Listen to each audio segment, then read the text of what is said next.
Welcome to Hope Church Oswestry on this special Sunday because it's the first Sunday in Advent. And you're really welcome as part of our service this morning. And really what we wanted to do as a church as we moved into Advent was to make things a little bit different, to make things a little bit special, because we're in a situation where a lot of the things that help us prepare for Christmas we can no longer do. A lot of the kind of Christmas celebrations and gatherings and nativity plays and all that sort of stuff. And so we want to be a church that serves you and helps you get ready for Christmas, to kind of prepares you for that. And we've set up our online community, which will be looking a lot at Advent on our Facebook group. So please join that if you're not part of it. And we've also, what we want to do through our Christmas services is get as many people from the church and our wider community to be involved in contributing to them. And so we've invited people to contribute in lots of different ways, asking people maybe to comment on their favourite carol, a carol that means something to them, or maybe one of the nativity characters, how they might have meant something to them. Our nativity play is going to come over the next 4 weeks, and we've got a different family acting that out or representing that for us each week. So we've got the Patel family who'll be doing the nativity for us this week. And so the service is just going to flow, and there's going to be lots of different people contributing. There's not going to be a long message from me like we often have. Instead, we're just going to get kind of bite-sized pieces of encouragement and inspiration from lots of different members of the community here at Hope Church. And we're going to start by getting Rachel Austin to share something with us. Over to you.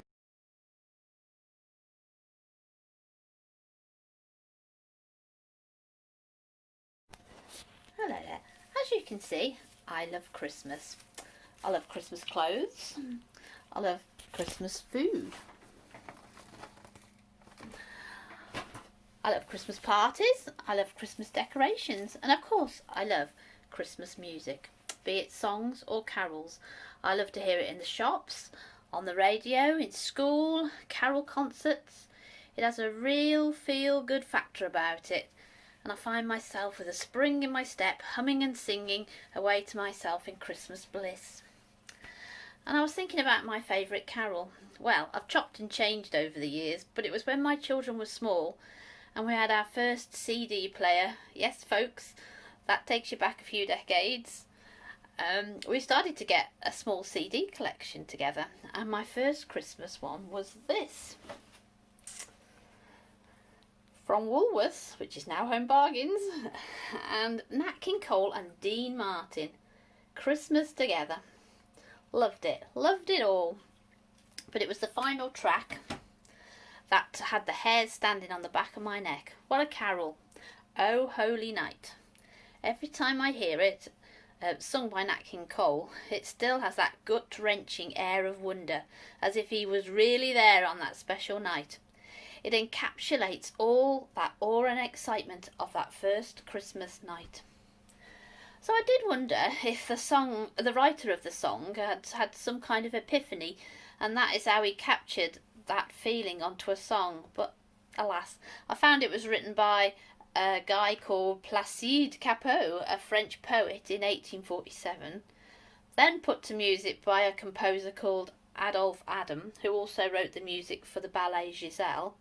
And then a bit further down the line, it was translated into English, quite loosely, by John Sullivan Dwight, a Unitarian minister, in 1855, to make it the carol we know today. But the words and the music together really get to me, and I like it. This bit, a thrill of hope. The weary world rejoices, for yonder breaks a new and glorious morn. Fall on your knees, oh, hear the angel voices. O night divine when Christ was born.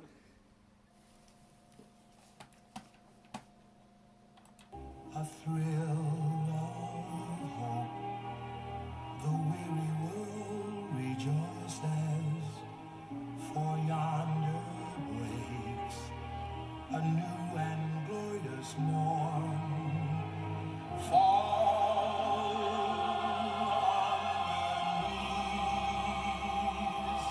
knees, oh, hear the angel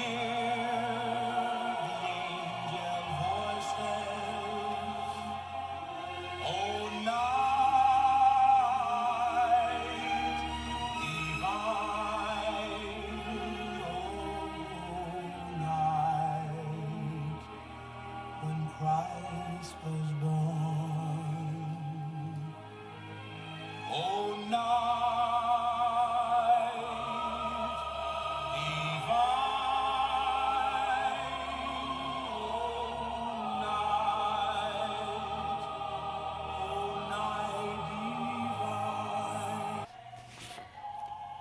Maybe it's your favourite too, or maybe you've never heard it before. Maybe you're itching to rediscover it on YouTube as we speak. Either way, I hope it injects into your life a renewed feeling of awe and wonder of the baby born in the manger. And thank you, and I wish you all a very happy Christmas.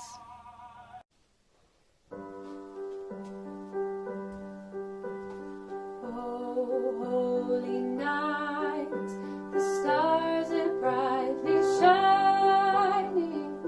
It is the night of our dear Saviour's birth. Long lay the world in sin and error pining, till He appears and His soul felt its worth. A thrill of hope, the weary world rejoices, for yonder breaks a new and glorious morn. Fall on your knees, oh, hear the angel voices, oh, night divine, oh, night when Christ was born, oh, night divine,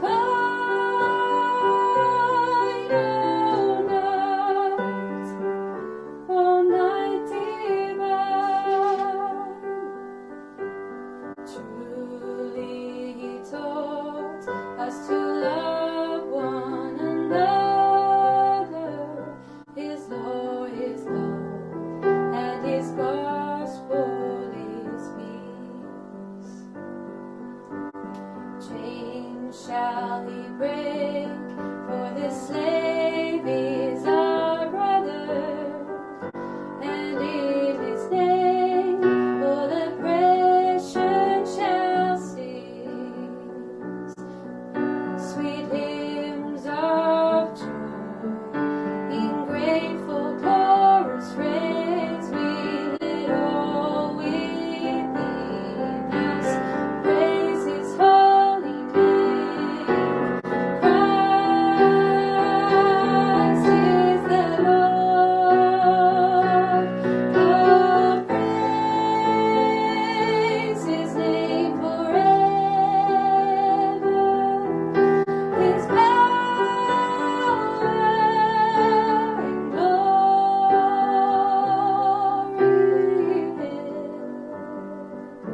the more proclaim.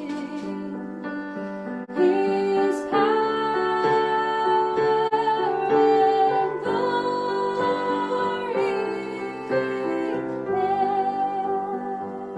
the more proclaim.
Do not be afraid, Mary. God has been gracious to you. You will become pregnant and give birth to a son. He will be great and called the Son of the God Most High. How can this be? I am a virgin. The Holy Spirit will fill you, and God's power will make a baby grow. The Holy Child will be called the Son of God for this reason. I am the Lord's servant. Let it happen just as you say. Amen. Joseph was very confused by all this and was not sure if he should still marry Mary. I'm so confused! While he was sleeping, an angel appeared to him in a dream.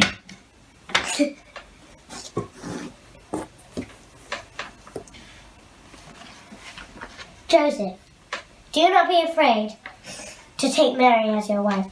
The baby that grows in her is made by the Holy Spirit. She will have a son, and you will name him Jesus, because he will save people from their sins. Joseph, dear, are you coming yet? Yes, dear, just a minute. Emperor Augustus had ordered a census. Everyone had to go to their hometown to be counted, so Mary and Joseph made the long journey to Bethlehem. Mary, did you know that your baby boy Come on, Joseph, hurry up. may walk on water? Mary, did you know that your baby boy will save our sons and daughters? Did you know that your baby boy has come to make you new? The child that you delivered was who delivered you.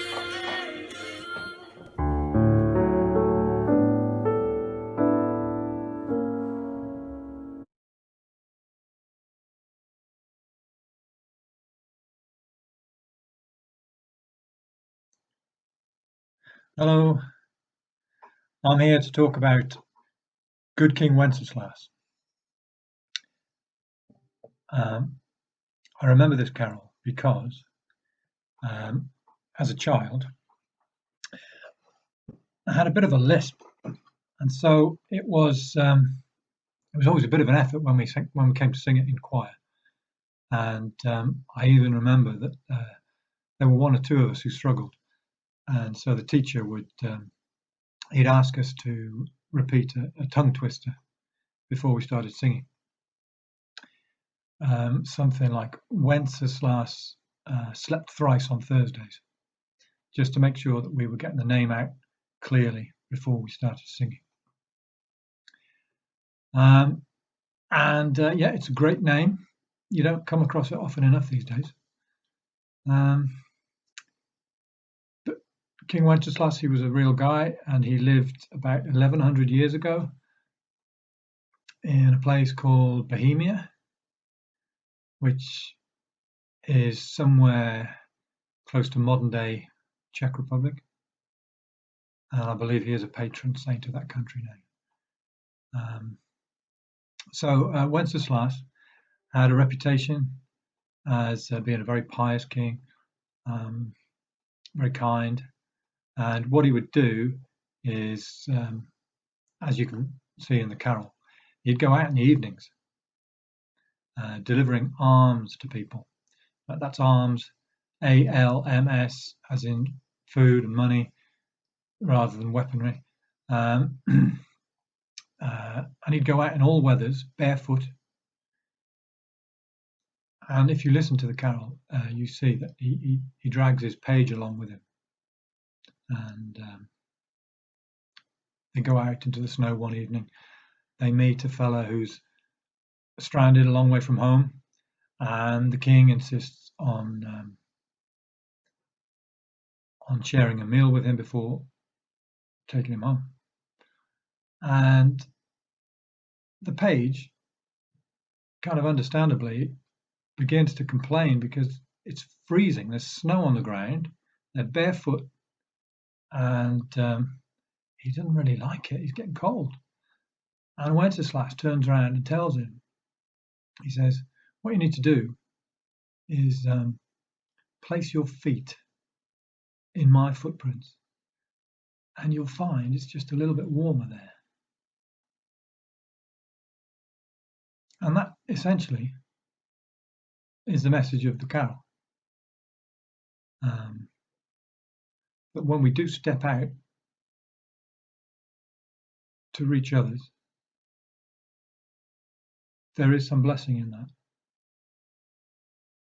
And you never know, we may be able to share a meal, whether that's a real meal or figuratively, which is attended by the king.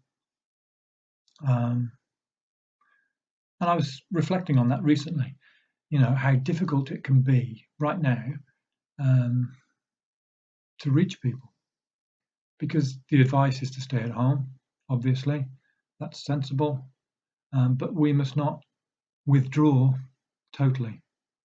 And certainly I have felt inclined to withdraw a little bit, to absorb myself in work and family, forgetting the fact that loneliness is rife, and mental illness, and there may be people around us who just need a little friendship.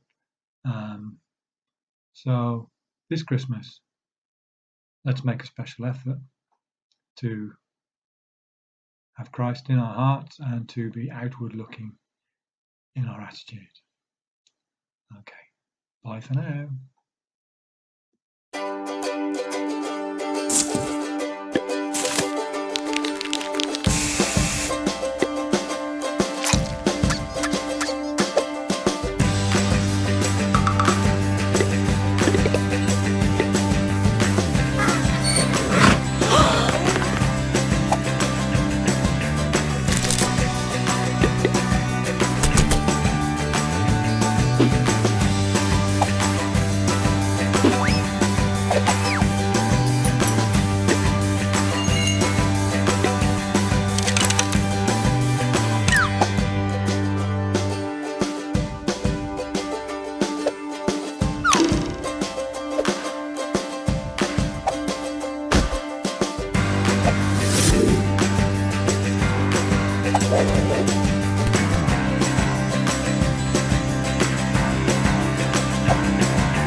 Good morning, everyone.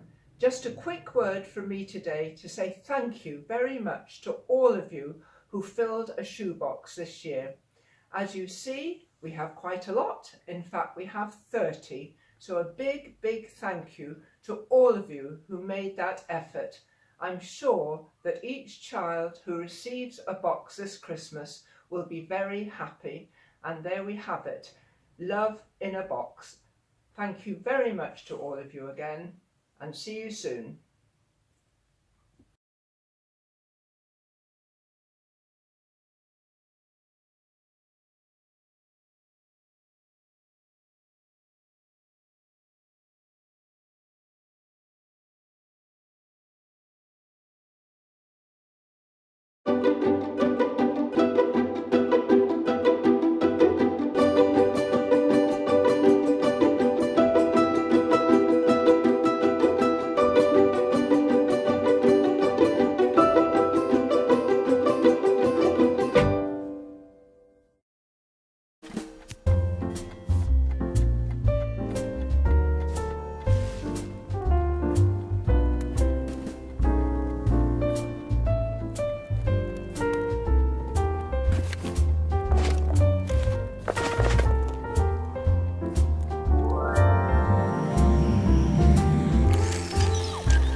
one of the most significant moments for me in the early parts of lockdown was when they released the new song "The Blessing," and particularly it went viral on Facebook. Different singers around the different countries, the UK, South Africa, I saw Australia, and different communities of people singing that song. And I found actually over recent weeks that I've been listening to that song more and more. The blessing coming from Numbers, it is in the Bible, and I've listened to it a lot, particularly when I'm maybe making the tea. And this week I was making the tea, and I was just letting the words wash over me, and the words particular that strike me is this refrain that comes over in the song, and like the music is building and it's getting more powerful, and it comes over just this repetition of "He is for you, He is for you, He is for you." And as I've made the tea and I've just had that music playing this week, I've just let those words wash over me, that actually God is for me, that He's for us. And God does want to challenge me, and He does want to tell me off. But actually, He's for me. He's for me more than I'm even for me. And I don't know about you, but sometimes I'm praying, and it's almost like I'm trying to get God on my side. I'm asking Him to do things. I'm asking Him to be for me. And I love that song because it's just reminding me, grounding me, that actually God is for me. God is for me. God is for me more than I am for me. He's on my side. He loves me and He creates me, and He's for me. He's for my well-being. He's for my prosperity. He's for my success. He's for my healing. He's for my peace and my joy. He's just so for me that I couldn't even begin to imagine. And it's so powerful when I listen to that song and the words build up and the music builds up. But how do I know? How do I know God is for me? Because listening to a powerful song like that with the music, it can get really positive from the music. And it's possible to turn it into kind of pop psychology, kind of confident self-help of God is for me, God is for me. But how do we know that God is for me? And for me, it's one of my favorite Christmas verses. Maybe you've got a Bible verse that's about Christmas, and maybe you want to share it in future weeks. But for me, one of my favorite Christmas Bible verses tells me how I know that God is for me. And it's from Romans chapter 8, verse 32. And this is what it says. It says, "Since He," meaning God, "since He did not spare even His own Son, but give Him up for us, since He didn't even spare Jesus, but give Jesus up for me, won't He also give us everything else?" Since God gave up Jesus, since He sent Jesus at Christmas that we celebrate, since He did that, doesn't that mean He will give us everything else? I mean, He's not going to give what's most precious and then not give us some kind of lesser things.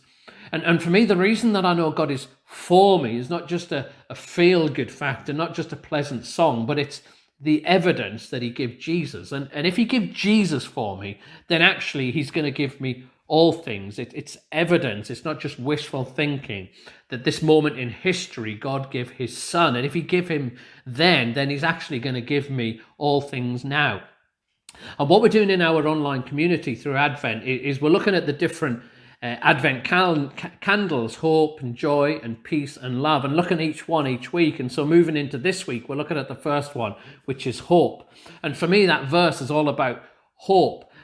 Sometimes we can think hope is about, I hope it's going to happen. It's about wishful thinking. It's about something we'd like to happen but might not. It's on insecure foundations. But whenever you read the word hope in the Bible, it's this kind of certain thing that we know, that we don't just hope God's for us. We don't just hope things will do well in the future, that we know it's a certain foundation because God gave up Jesus for us. So surely He's going to give us everything else. It's a certain thing. And when we get insecure or uncertain about our future or uncertain about our circumstances, we can look at the historical evidence. We can look at what's really happened in the past and think, well, if God was going to give what's most precious for Him, then surely He's going to give us everything else because God is for you. God is for you. God is for you.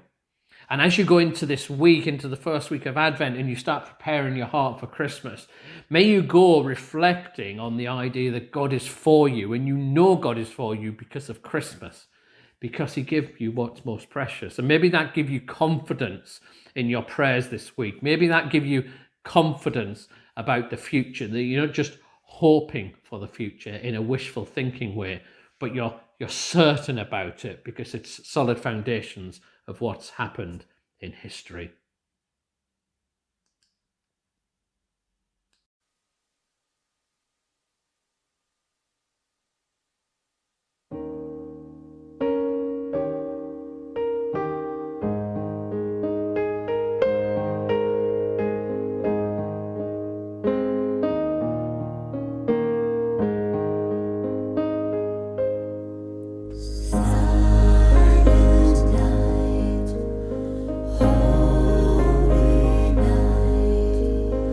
All is calm, all is bright.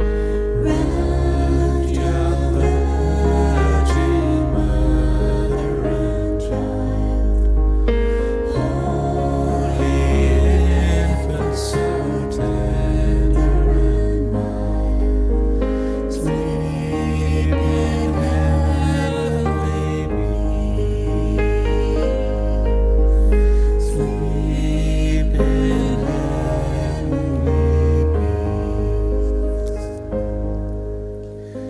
Silent night, holy night, shepherds pray at the sight. Glory stream from heaven afar. Heavenly hosts sing hallelujah. Christ the Savior is born.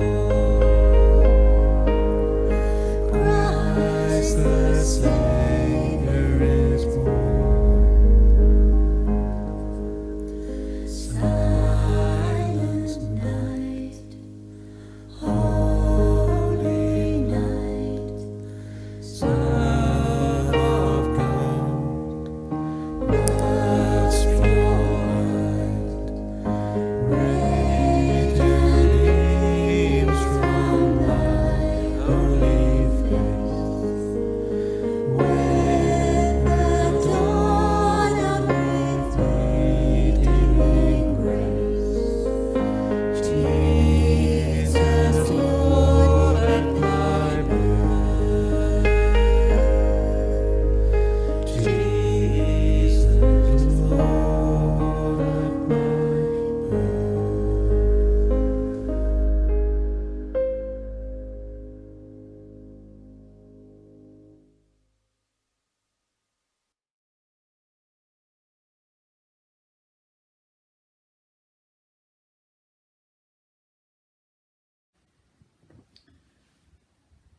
One of the persons in the Christmas story that has always intrigued me is Anna. So little is known about her. All the Bible says is this in Luke chapter 2. There was also a prophet named Anna. She was the daughter of Penuel from the tribe of Asher. Anna was very old. After getting married, she lived with her husband 7 years, and then she was a widow until she was 84. She never left the temple. She worshipped night and day, praying and going without food. Anna came up to Jesus' family at that moment. She gave thanks to God, and she spoke about the child to all who were looking forward to the time when Jerusalem would be set free. I imagine Anna would have had a hard life. It doesn't say whether she had any children, but from those few verses I just read, she probably did not. So she would not have had anybody to look after her, and provisions for widows weren't great.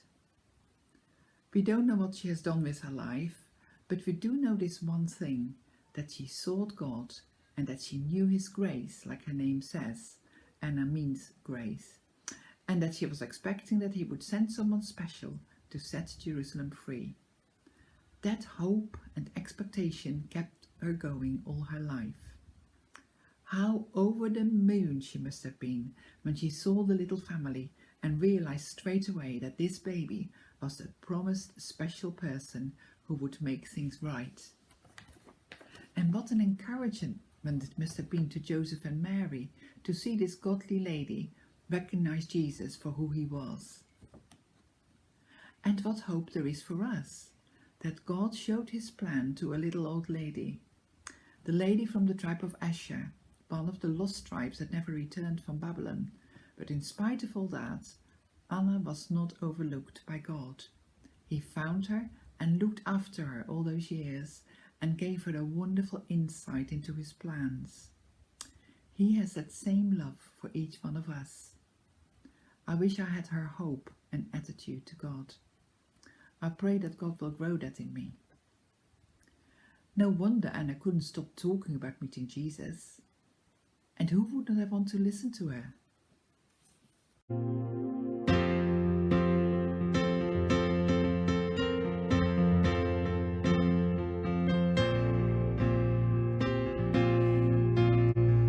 Good news of great joy for every woman, every man. This shall be a sign to you, a baby born in Bethlehem. Come and worship, do not be afraid. The company of angels,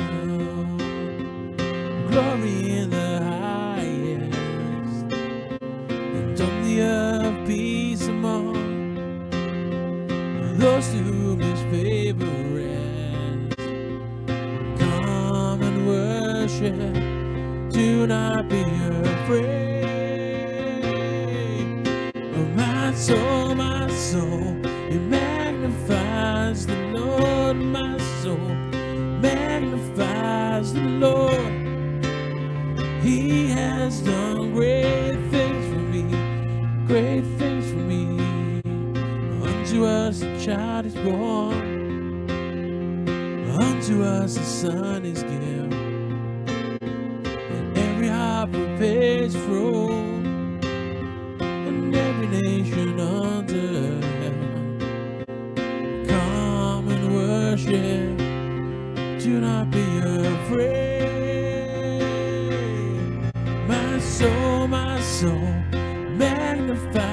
the Lord. My soul magnifies the Lord.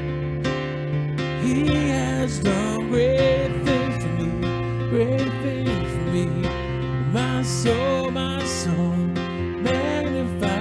the Lord. My soul magnifies the Lord. He has done great things for me.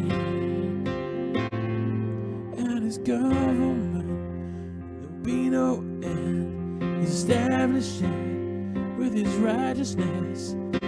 He shall reign on David's throne, and his name shall be the stay on. Wonderful Counselor, an everlasting Father, a wonderful Counselor. His name shall be everlasting Father.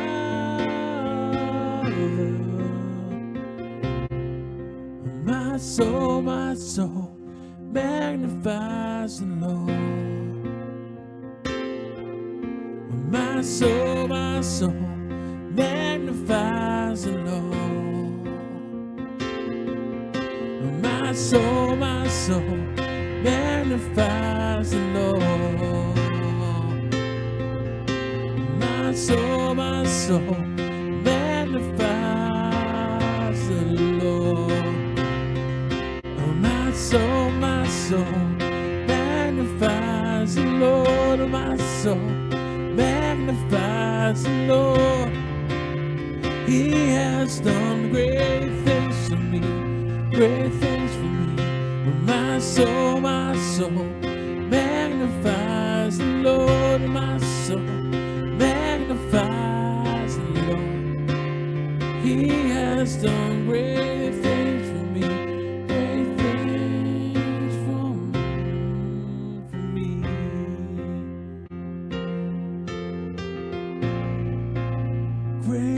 things for me.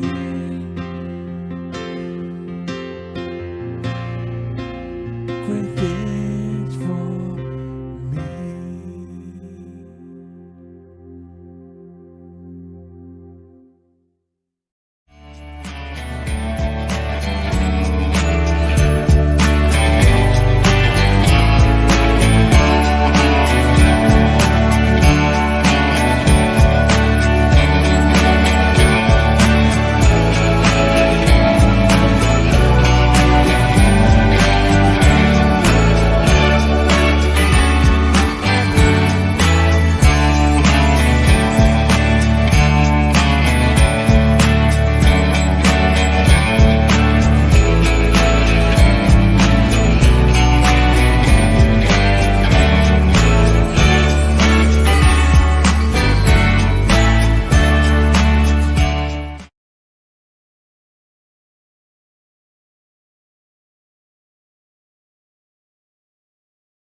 So I've hoped that this service has got you in the Christmas mood and you're starting to spiritually get ready for Christmas. If you want to contribute to our next 3 services, telling us about a carol that's meant something, or a tradition you have as a family, or a Bible verse that is meaningful to you about Christmas, then send us in your contributions. The more people we can get involved, the better in this season. And don't forget our Facebook group, our online community, our Advent activities start tomorrow, start this week. So I encourage you to be part of that if you're not already. And if you want to be on our mailing list and you're not already, then you can go to our website, hopechurchoswestry.org.uk/connect and sign up there, and we'll keep you updated with what we're doing. And if you want to be part of our after church Zoom chat, then you'd be welcome to be part of that. Stick around on this screen and you'll see the details of our Zoom group coming up. But have a good first week of Advent, and we look forward to connecting with you next week here at Hope Church.